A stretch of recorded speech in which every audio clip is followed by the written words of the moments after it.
ನಮಸ್ಕಾರ ವೀಕ್ಷಕರೇ. ಇವತ್ತು ವಿಪತ್ತನ್ನು ನಾವು ಯಾವ ರೀತಿ ಎದುರಿಸಬೇಕು ಅಂತ ಹೇಳೋದು ತಮಗೆ ಮಾತಾಡ್ತಾ ಇದ್ದೀನಿ. ಸದ್ಯದಲ್ಲಿರ್ತಕ್ಕಂಥ ವಿಪತ್ತು ಅಂತಂದರೆ ಡೆಂಗ್ಯೂ ಕಾಯಿಲೆ. ಈ ಡೆಂಗ್ಯೂ ಕಾಯಿಲೆ ಬರೋದು ಏಡಿಯಾಸ್ ಈಜಿಪ್ಟಿ ಅಂತಕ್ಕಂಥ ಒಂದು ಮಸ್ಕಿಟೋದಿಂದ.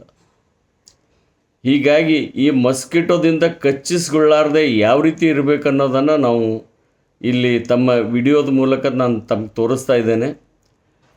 ಹಾಗಾಗಿ ನಾವು ಇದು ಏಡಿಯಾಸ್ ಈಜಿಪ್ಟಿ ಹೇಗಿದೆ ಅಂತಂದರೆ ದಿನದಲ್ಲಿ ಕಚ್ತಕ್ಕಂಥ ಮಸ್ಕಿಟೋ. ಹಾಗಾಗಿ ತಾವು ಏನು ಮಾಡಬೇಕಂದ್ರೆ ದಿನದಲ್ಲಿ ಯಾವುದೇ ರೀತಿಯ ಮಸ್ಕಿಟೋ ಕಚ್ಚಲಾರ್ದ ಹಾಗೆ ತಾವು ನೋಡ್ಕೊಳ್ಬೇಕು. ಇಲ್ಲಿ ನಾನು ನಿಮಗೆ ಫೋಟೋಗಳನ್ನು ತೋರಿಸ್ತಾ ಇದ್ದೇನೆ. ಇದೊಂದು ಏಡಿಯಾಸ್ ಈಜಿಪ್ಟಿ, ಅದರದ್ದು ಎಲ್ಲ ಬೇರೆ ಬೇರೆ ವಿಧಗಳು. ಇವುಗಳನ್ನು ತೋರಿಸ್ತಾ ನಾನು ಮುಂದೆ ಸಾಗ್ತಾ ಇದ್ದೇನೆ. ಇನ್ನೂ ಕೆಲವೊಂದು ಫೋಟೋಗಳನ್ನು ತಮಗೆ ತೋರಿಸ್ತಾ ಇದ್ದೇನೆ. ಇರ್ತಕ್ಕಂಥ ಸ್ಥಳಗಳು ಇವೆಲ್ಲ ಇದ್ದಾವೆ. ಎಲ್ಲೆಲ್ಲಿ ಸ್ವಚ್ಛ ನೀರು ಇರ್ತದೋ ಆ ಸ್ವಚ್ಛ ನೀರಿನಲ್ಲಿ ನಮ್ಮಲ್ಲಿ ಟೈರ್ ಇರ್ಬೋದು, ಬಕೆಟ್ಗಳು ಇರ್ಬೋದು, ಟಾಯ್ಲೆಟ್ಗಳು ಇರ್ಬೋದು, ಈ ರೀತಿ ಎಲ್ಲವೂ ಇರ್ತಕ್ಕಂಥ ಸ್ಥಳಗಳಲ್ಲಿ ನಾನು ನೀರನ್ನು ಚೆಲ್ಲಬೇಕು. ಹಾಗೆಯೇ ಎಲ್ಲೇ ನಾವು ನೀರನ್ನು ಶೇಖರಣೆ ಮಾಡ್ತೀವಲ್ಲ, ಆ ಶೇಖರಣೆ ಮಾಡ್ತಕ್ಕಂಥ ನೀರಿನ ಸ್ಥಳಗಳನ್ನು ಮುಚ್ಚಿಡಬೇಕು. ಬ್ಯಾರಲ್ನಲ್ಲಿರ್ಬೋದು ಅಥವಾ ದನಗಳಿಗಾಗಿ ತಾವೆಲ್ಲ ಇಟ್ಟಿರ್ಬೋದು. ಈ ರೀತಿ ಮಾಡೋದ್ರಿಂದ ಅವುಗಳ ಸಂತಾನೋತ್ಪತ್ತಿಯನ್ನು ನಾವು ನಿಲ್ಲಿಸಿದಾಗ ಆಗ್ತದೆ. ನಾವೇನಾದರೂ ಮರೆತು ಅದೇ ರೀತಿಯ ನೀರಿರೋ ಹಾಗೆ ನಾವು ಏನಾದರೂ ಮಾಡಿದ್ದೇ ಆದರೆ ಈ ಮಸ್ಕಿಟೋಗಳ ಸಂತಾನೋತ್ಪತ್ತಿಯಾಗಿ ಮನೆಯಲ್ಲಿ ನೀವು ಕೂತಾಗ ಕಚ್ಚಲಿಕ್ಕೆ ಪ್ರಾರಂಭ ಆಗ್ತದೆ. ಹೀಗಾಗಿ ಇದು ಮನೆಯಲ್ಲಿ ತಾವೆಲ್ಲರೂ ತೆಗೆದುಕೊಳ್ಬೇಕಾದಂಥ ಕ್ರಮ. ಎರಡನೇದಾಗಿ ತಾವೆಲ್ಲರೂ ಏನು ಮಾಡ್ತಾ ಇದ್ದೀರಾ, ಪಾರ್ಕ್ಗಳಿಗೆ ಹೋಗ್ತೀರಾ, ಹೊರಗಡೆ ಹೋಗ್ತಾ ಇದ್ದೀರಾ. ಈಗ ಅಲ್ಲೂ ಕೂಡ ಅಲ್ಲಲ್ಲಿ ನಿಂತಂಥ ನೀರು ಇರ್ತದೆ. ಅದಕ್ಕೆ ಸ್ವಲ್ಪ ನೀರು ಸಾಕು. ಒಂದು ಆಕಳ ಹೆಜ್ಜೆಯ ನೀರು ಕೂಡ ನಿಂತಿದ್ರೆ ಅದರಲ್ಲಿ ಅದು ಸಂತಾನೋತ್ಪತ್ತಿ ಮಾಡಿ ಅದು ಬೆಳೀತದೆ. ಹೀಗಾಗಿ ಈ ಮಳೆಗಾಲದಲ್ಲಿ ಎಲ್ಲೂ ನೀರು ನಿಲ್ಲಾರ್ದ ಹಾಗೆ ನಾವು ನೋಡ್ಕೊಳ್ಬೇಕಾದಂಥ ಒಂದು ಕೆಲಸ ನಾವು ಮಾಡಬೇಕಾಗಿದೆ. ಇಷ್ಟಾದರೂ ಕೂಡ ಅವು ಬೆಳೀತವೆ, ಅವು ಬೆಳೆದೇ ಇರೋದಿಲ್ಲ ಅಂತೇನಿಲ್ಲ. ಆದರೂ ಕೂಡ ನಾವು ಪಾರ್ಕ್ಗಳಲ್ಲಿ ಹೋದಾಗ, ಎಲ್ಲಾದರೂ ಹೋದಾಗ ಬಟ್ಟೆಯಿಂದ ಮುಖವನ್ನು ಮುಚ್ಚಿಕೊಳ್ಳಿ, ಕಿವಿಗೆ ಮುಚ್ಚಿಕೊಳ್ಳಿ, ಪೂರ್ತಿಯಾಗಿ ಫುಲ್ ಸ್ಲೀವ್ಸ್ ಅನ್ನು ಹಾಕ್ಕೊಳ್ಳಿ, ಕಾಲುಗಳನ್ನು ಮುಚ್ಚಿಕೊಳ್ಳಿ. ಯಾಕಂದರೆ ನಿಮಗೆ ಗೊತ್ತೇ ಆಗೋದಿಲ್ಲ ಅವು ಯಾವ ರೀತಿ ಕಚ್ತಾವೆ ಅಂತ ಹೇಳೋದು. ಕಚ್ಚಿ ಹೋದ ಬಳಿಕ ನಿಮಗೆ ಅವುಗಳ ಉರಿ ಪ್ರಾರಂಭ ಆಗ್ತದೆ. ಹೀಗಾಗಿ ಇದು ಮಾಡಬೇಕಾಗಿದ್ದು ಪಾರ್ಕ್ಗಳಲ್ಲಿ. ಮತ್ತೊಂದು ಎಲ್ಲಕ್ಕಿಂತಲೂ ಇಂಪಾರ್ಟೆಂಟ್ ವಿಷಯ ಏನಂತಂದರೆ, ಸ್ಕೂಲ್ಗಳಲ್ಲಿ ನಮ್ಮ ಮಕ್ಕಳು ಸ್ಕೂಲ್ನಲ್ಲಿ ಕೂತಿರ್ತವೆ, ಅವು ಎಲ್ಲ ಮುಗ್ಧರಿರ್ತವೆ. ಅಲ್ಲಿ ಮಸ್ಕಿಟೋಗಳು ಸುತ್ತ ಎಲ್ಲಾದರೂ ನೀರಿದ್ದರೆ ಮಕ್ಕಳಿಗೆ ಮಸ್ಕಿಟೋ ಕಚ್ತವೆ. ಹೀಗಾಗಿ ಆ ಮಕ್ಕಳಿಗೆ ಕೂಡ ಯೂನಿಫಾರ್ಮ್ ಇದ್ದರೂ ಕೂಡ ಯೂನಿಫಾರ್ಮ್ ಬಿಡಿಸಿ ಆ ಮಕ್ಕಳಿಗೆ ಈ ವಿಪತ್ತು ಹೋಗೋವರೆಗೂ ಪೂರ್ತಿಯಾದಂಥ ಫುಲ್ ಸ್ಲೀವ್ಸನ್ನು ಹಾಕ್ಕೊಳ್ಳೋಕೆ ಹೇಳಿ, ಫುಲ್ ಪ್ಯಾಂಟನ್ನು ಹಾಕ್ಕೊಳ್ಳೋಕೆ ಹೇಳಿ.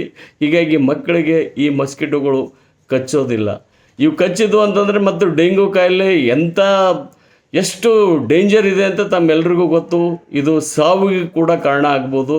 ಅದಕ್ಕಾಗಿ prevention is better then cure ಅಂತ ಹೇಳ್ತಾರೆ. ಆಮೇಲೆ ಮಕ್ಕಳಿಗೆ ಈ ಕಾಯಿಲೆ ಬಂದಾಗ ಜ್ವರ, ತಲೆನೋವು, ದವಾಖಾನೆಯಲ್ಲಿ ಒಯ್ದು ನೀವು ಅಡ್ಮಿಟ್ ಮಾಡಬೇಕಾಗ್ತದೆ. ಪ್ಲೇಟ್ಲೆಟ್ಗಳು ಸಂಪೂರ್ಣ ಕಡಿಮೆ ಆಗ್ತಾ ಹೋಗ್ತವೆ, ದಿನಕ್ಕೆ ಕಡಿಮೆ ಆಗ್ತಾ ಹೋಗ್ತವೆ. ಹಾಗೆ ಬಿಟ್ಟರೆ ಎಲ್ಲ ಕಡೆಯಿಂದ ರಕ್ತ ಸೋರಿ ಜೀವ ಹೋಗ್ತಕ್ಕಂಥ ಪ್ರಮೇಯ ಇರ್ತದೆ. ಅದಕ್ಕಾಗಿ ವೀಕ್ಷಕರೇ, ತಾವೆಲ್ಲರೂ ಇದೇನು ಈಗ ಸದ್ಯದಲ್ಲಿ ಇರ್ತಕ್ಕಂಥ ಈ ಮಳೆಗಾಲ ಮುಗಿಯೋತಕ್ಕಂಥ ಏನು ಈ ಕಾಯಿಲೆ ಇರ್ತದಲ್ಲ, ಇದು ವೈಡ್ ಸ್ಪ್ರೆಡ್ ಇರ್ತದೆ. ಹೀಗಾಗಿ ಇದನ್ನು ಉಳಿಸ್ಕೊಳ್ಳಿಕ್ಕೆ, ಇದನ್ನು ಅವಾಯ್ಡ್ ಮಾಡಲಿಕ್ಕೆ, ನಿಂದ್ರಿಸಲಿಕ್ಕೆ ತಾವು ಏನೇನು ಪ್ರಯತ್ನ ಮಾಡ್ಬೋದು ನೋಡಿ. ಮೊದಲನೇದಾಗಿ ಮನೆಯಲ್ಲಿ ಹೇಳಿದೆ, ಎಲ್ಲೋ ಸ್ವಚ್ಛ ನೀರನ್ನು ಇಡಬೇಡಿ, ಚೆಲ್ಲಿಡಿ, ಅಥವಾ ಏನಾದರೂ ನೀರು ಇಡಬೇಕಾದ್ರೆ ಮುಚ್ಚಿಡಿ.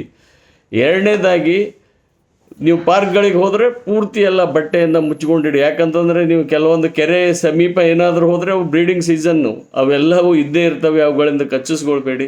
ಸ್ಕೂಲ್ನಲ್ಲಿ ಪ್ರಮುಖವಾಗಿ ನಮ್ಮ ಮಕ್ಕಳಿಗೆ ಹೇಳ್ತಾ ಇದ್ದೇನೆ, ಭಾಳ ಅತ್ಯಂತವಾಗಿ, ಯಾಕಂದರೆ ಅವಕ್ಕೆ ಅರಿವೇ ಇರೋದಿಲ್ಲ. ಹೀಗಾಗಿ ಹೆಚ್ಚಿನ ಈ ಏಡಿಯಾಸ್ ಈಜಿಪ್ಟಿ ಮಸ್ಕಿಟೋಗಳು ಕಚ್ತವೆ. ಅದಕ್ಕಾಗಿ ತಾವು ತೆಗೆದುಕೊಳ್ಳಬೇಕಾದಂಥ ಕ್ರಮ ಇದೆ.